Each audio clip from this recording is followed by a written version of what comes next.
weche mag manyo ratiro kowuok e pacho kae, nikech wacho ni ka ng'ato dwaro mar mondo mi oyud ratiro kata kodwaro mar mondo mi ochule kaluwore kod hinyruok ma oyudo e kindego mag ng'anyo, to nyalo dhi kata onyalo manyo okil mare. Kopogore kod okil mare, onyalo dhi ka duola mano mochung'ne okinde pacho kae kata Law Society of Kenya bende nyalo chung'ne. Bende oyiene ng'ato mar mondo mi owuogane oko mano mar piny Kenya mar mondo mi odhi omany konyoko. Katiyo kod ranyisi wantiere kod wantiere kod mano weche duol mochung'ne kedo ne ratiro mag oganda e piny Afrika mangima. Bende duonde makamago nyalo konyo ng'ato ka odhi irgi mar mondo mi ochule e pacho kae kaluwore kod hinyruok manoyudo e kinde mag ng'anyo.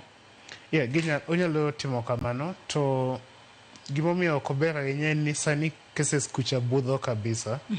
Budho kao higni 5 budho mang'eny nikech courts aina East African Court of Justice winjo cases moa e pinje te, to bende pinjo osebedo ka oro pesa ne court no, koro gionge oginya bet kako nego bedni gibet, koro cases yuare kacha. Lakini mechanism no nitie bende the African Court of Peoples and Human Rights ma osewinjo cases moko, kanyo be ng'ato nyalo dhiye.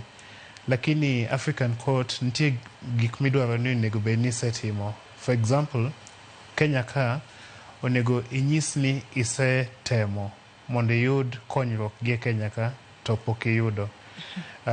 Dwaro no onge East African Court of Justice. East African Court of Justice dwaro mana ni idhi dweche 2 bang' gino timore, kaito inyis kendo ni in jakanyo mar East African Community, in a citizen of a partner state, kaito ichak inyis ni joma nohinyi otenore gi sirikal mar piny midonjone, kaito idhi mbele.